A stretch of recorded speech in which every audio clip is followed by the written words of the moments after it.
আপনি কি খুব গ্যাস অম্বলের সমস্যায় ভুগছেন? তাহলে আজকের ভিডিওটা আপনার জন্য খুব ইম্পর্ট্যান্ট। আজকে আমি আলোচনা করব হোমিওপ্যাথিক মেডিসিন কার্বোভেজ নিয়ে। কার্বোভেজ এমন একটি হোমিওপ্যাথিক মেডিসিন যেটি কিন্তু গ্যাস অম্বলের সমস্যায় অত্যন্ত কার্যকরী। তবে কিছু নির্দিষ্ট সিম্পটম কার্বোভেজ খাওয়ার জন্য প্রয়োজন, সেই বিষয় নিয়ে আমি আপনাদের সাথে এখন আলোচনা করছি।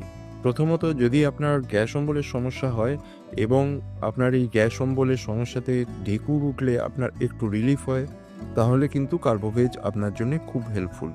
শরীরটা খুব দুর্বল লাগছে, অতিরিক্ত গ্যাস অম্বল হচ্ছে, শুয়ে থাকলে অতিরিক্ত অস্বস্তি হচ্ছে, বসে থাকতে হচ্ছে, শোয়া যাচ্ছে না, পেটের ওপর দিকটায় চাপ পড়ছে, মনে হচ্ছে যেন একটা শ্বাসকষ্টের মতো সমস্যা হচ্ছে, বুকেও ব্যথা হচ্ছে, এবং গ্যাস অম্বলের জন্য যদি আপনার এই জাতীয় সমস্যা হয়ে থাকে তাহলে কার্বোভেজ কিন্তু খুব ইম্পর্টেন্ট।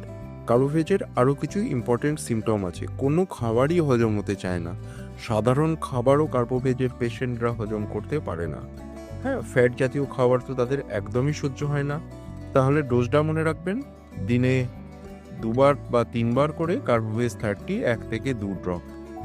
এ জাতীয় আরও ভিডিও দেখার জন্য চ্যানেলটা সাবস্ক্রাইব করবেন। ভালো থাকবেন।